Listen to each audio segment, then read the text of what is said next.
move on to team 3 here, Robbie. Well, standing out, right, you look at the quarterback position, you have Kevin Kolb and Jay Cutler. Obviously, Jay Cutler came in last season for the Chicago Bears, threw a lot of interceptions, didn't fare that well, and now he's got Mike Martz at the helm controlling that offense with some pretty good wide receivers. I also look at Larry Fitzgerald, Andre Johnson, Calvin Johnson. Those guys stand out absolutely. But you got Matt Leinart throwing the football in Arizona. Dave, what do you see out of Larry Fitzgerald this season?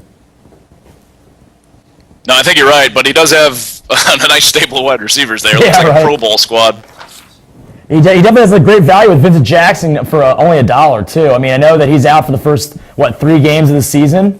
Hasn't really fared well this preseason. But then I also looked at Antonio Gates for $19. That's a pretty good buy because I think that San Diego's going to throw the ball, and the majority. If you look at the wide receivers right now they have on their team, Antonio Gates fits that mold. I mean, he's been one of their top targets for the past 3 years. He's very, very valuable to this team. He's a great weapon as well.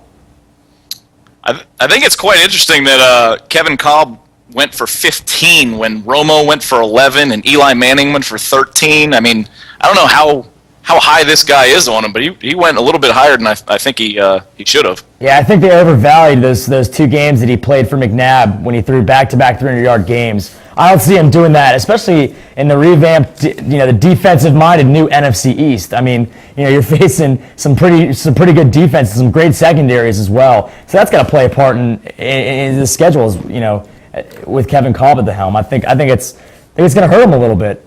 Yeah, again, some of these crazy values you see out there, Dave, are certainly as a result of the keeper league. I mean, you get him at the value you had him from the previous season plus 10%, a 10% premium for keeping him. So maybe the guy had Romo at like $9 last year or $10 last year. He gets him for $11 this year. That's probably how that works. But Kolb is just one of those, in my opinion, he's just one of those grotesquely overvalued guys. I mean, everybody thinks he's going to be the next McNabb. I mean, I don't see it. Let's move on to team 4 here, Dave. You were talking about Romo at the last guy. This guy's Romo and Ryan. That's a pretty solid position at quarterback there. Yeah, I expect big things out of Matt Ryan this season. He's got Gonzalez back for another season.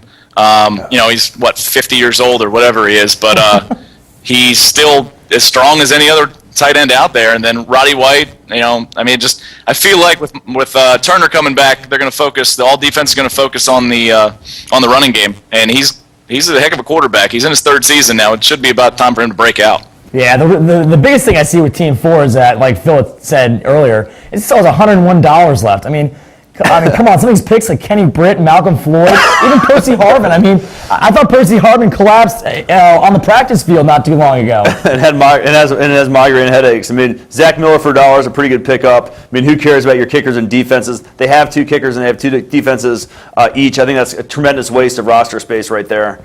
Let's move along to Team 5, Team 6. We still have a lot of teams left to cover here, so let's try to blow through these. I mean, you got Aaron Rodgers at the top. I mean, that's a great place to be. And I think this guy added some great value with Cedric Benson. I don't care much for Ricky Williams or Joseph Adai as my second running backs in that type of league. And he's got some. What do you think about his receivers? I mean, is he able to get by with Greg Jennings as his number 1 guy? First of all, that's got to be a misprint, right? Cedric Benson went for 2. I don't know how that's possible. And he was probably the keeper from last year. That's the only. And Wes Welker coming off a knee injury went for 27. That doesn't seem right. There's some weird values in this. Wait till you see what Miles Austin went for. I don't even want to know. He went for almost as much as Andre Johnson. Oh God. But well, one of the key sleepers I think that he only got for $2 is this kid from Chicago, Devin Aramashadu. I think he's a big tall receiver. Go ahead, Dave. Agree. I think Dave agrees with you. Yeah, I do too. He's definitely a sleeper pick in my mind. But then you look at your kicker, Rob Baronis, and he's got Dolphins D and Packers D, 2 defenses that are pretty good. But a guy that I like is Brent Selleck, and I like Kellen Winslow as well. So we got, but tight ends are just, they're like a dime a dozen, especially in fantasy. You never know which one's going to come out on top. So really, those 2 picks. I mean, Team 5 doesn't look that strong to me as I've seen. I think the viewers here, you guys have an idea how these drafts work here. It's taking a long time to go through all these team by team and breaking it down because it's so easy to do. I mean, we can do shows and shows and shows breaking down these drafts, just talking about the strengths and the weaknesses. But there's a lot of observations. We've seen how these drafts have gone. We've done some mock drafts ourselves. So, I mean, what are we learning in these drafts here? I mean, what are you guys seeing in the early rounds of drafts that people are doing, and then we'll progress through the draft. Who's good in the middle of the draft, and then who are some of the value plays that you get at the end of the draft to like really seal the deal and win your championships. I know we have a lot of strategies. One of the things I like to do is take my kickers and defense at the end. But let's start at the top in the first round or two. The first 5 rounds, let's basically go first 5, second 5, third 5 rounds, like what we're seeing and what some of the value plays are out there and what some of the sort of the reaches are that you guys are seeing out there in the early rounds. Let's start off with the early rounds, Dave. What are you seeing in some of these early rounds here so far? Well, it's still, the old adage that running backs win you fantasy leagues, and I've got to say, over the last 3 or 4 years, I've learned my lesson. It's if you can get a top-notch quarterback in that first or second round, you need to jump on them because that's how you win championships. Yeah, you're definitely seeing so many running backs by committee in the NFL now that you really have to take a step back unless you get one of those top 3 to 5 premium guys, depending on how you value a guy like a Ray Rice or Michael Turner this year. I'm not as high on Rice. I'm a little bit higher on Turner. But if I had a chance to get one of those 3 guys, I'm still not putting Chris Johnson at the top of my list. He is still a one-year wonder in my opinion, and it's hard to follow up a season like he had last year. He's a great talent. Yeah, he should be one of the highest paid and highest drafted guys in any draft, but I don't necessarily want to put all my eggs in his basket if I have that number 1 pick. They're putting a lot of emphasis on CJ2K. I think that if you do have the first pick, you have to take this guy. But there's a lot of doubt. Adrian Peterson. There's a lot of doubt, right? And there's a lot of doubt that that I've accumulated by reading some of these magazines and listening to some of these fantasy football pros, kind of like Dustin Ashby last week. I like a guy like Adrian Peterson. He's a workhorse. Their wide receivers totally in shambles in Minnesota. I mean, they're saying Bernard Berry might be the number 1 wide receiver this season. I'm looking at Maurice Jones-Drew. If I have the 3rd pick, I'm salivating because this guy scores touchdowns. And David Garrard, who's he going to throw to? I mean, this guy's going to he's going to rack up some serious yards, give you a lot of touchdowns. I mean, Dave, you got to like a guy like Maurice Jones-Drew. No, you're right. I mean, you're definitely right. I don't see why. I was in love with Jones-Drew last year. He did okay, but like you said, there's no other weapons down there to give the ball to. He's kind of in that Steven Jackson mode where he's got to do it all. Right, and sometimes that does key. I mean, especially in the latter part of the game.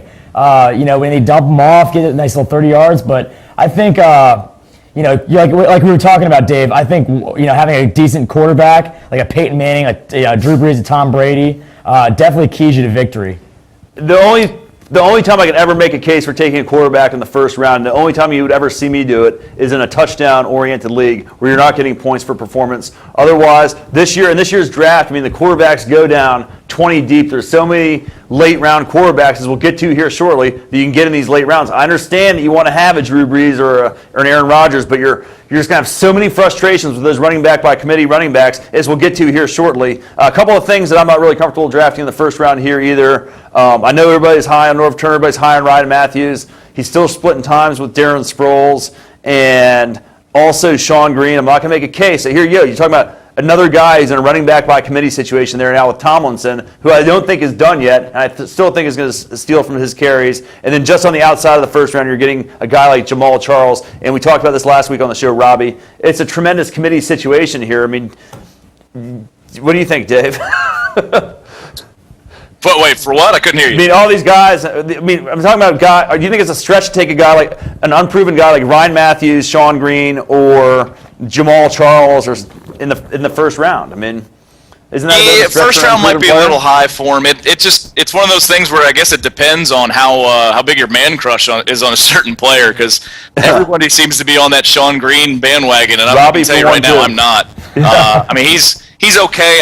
Second, maybe third or fourth round, I could see, but he's still going to be splitting carries, and then on top of that, everyone's still going to be begging Mark Sanchez to beat him, and until he proves it, I don't see why the defenses wouldn't go 8 or 9 in the box. They've got Mark Sanchez, some extra weapons this year. I think Mark Sanchez has also benefited from a very soft passing schedule this year. If you look at their games, the Jets have about as easy of a schedule as you'll see. So I think that this, Sanchez had his moments last year. He's very inconsistent, but I think as a guy that has favorable matchups this year, he could really benefit from that. And I would not be surprised to see him put up top 15 numbers or something.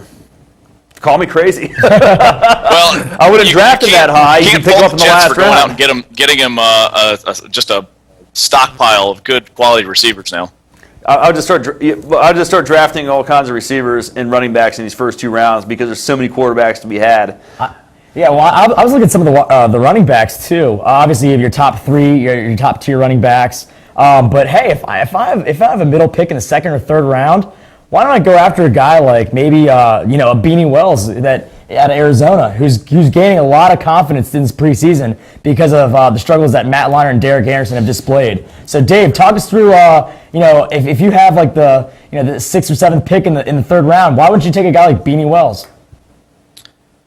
See, Beanie Wells, to me, I'm not sure if he's not going to be splitting time with Hightower, though. And like I said, we talked before the show, and running back by committee is just, first of all, they kill the game for me anyway because I'm a stat geek. So, when I was growing up, I could tell you how many yards so-and-so had in 88, but now everybody's got 700 to 1,100 yards, and everybody's splitting carries. It drives me crazy, especially now that fantasy is such a big part of You got to stay away from culture. those committees. I just want to sum up some of the other points from the first rounds of these drafts. Tight ends are going late in the 3rd round. There are so many tight ends to be drafted out there. We talked about this last week. Stay away from tight ends until round 9 at the earliest. You don't need to take a tight end that early.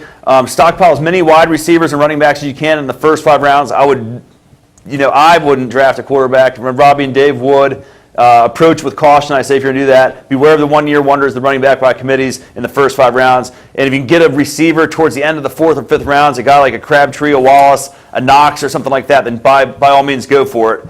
You guys, we have about a minute left here to finish up the show. We'll have to come back next week and talk about the mid-round observations, late-round observations. But before we go, Dave, from Hog in the Curtain, make sure to check out Dave's podcast and all the exciting sports stuff they come out with. Dave, does that come out on a weekly basis? Yeah, it's a weekly show. Usually comes out on Tuesday mornings, so check us out. All right, and give us one good sleeper out there before we go, man, in this year's draft. Who are you looking at to have like a really big year? Oh, wow. Either a running back or receiver. I'm really high on Michael Crabtree this year, and I don't know why, but it's what's one of my man crushes, like I was talking about. Yeah, I totally agree with you. I think Michael Crabtree can be fantastic. And Robbie, we got to kind of wrap things up here, man. Right. No, I totally agree with you on Crabtree. I like Jabbar Gaffney. I'm just throwing it out there. Some guys that are drafted in the mid to We'll talk about all kinds of other guys next them. week on the show, Rob. We got to roll, man. Dave, thanks for being on the show. Check out Hog in the Sports Curtain, and we'll see Hog in the Curtain, and we'll see you next time on Fantasy Sports Review. Bye-bye, everybody.